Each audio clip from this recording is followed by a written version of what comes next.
everyone. Hope everyone's having a great day. I'd like to show you how to use a flexible, reusable concrete shaping form to make your stepping stones for walkways and patios. Putting my anchor pins in, holding the form to the shape that I'm looking for. Now here's my pre-mixed concrete, which I mixed in a tub over there. Now I'm putting it right into this form. You can still open the form and make changes. Putting my anchor pin in there to hold the form. Now I'm spreading out the concrete. Here I am now adding my color. Now I'm just doing a surface color. I'm going down about a ½ inch into the stone.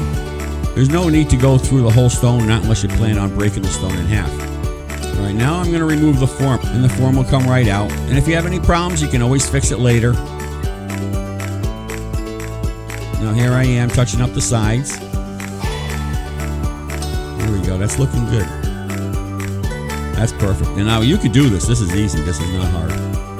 Try it.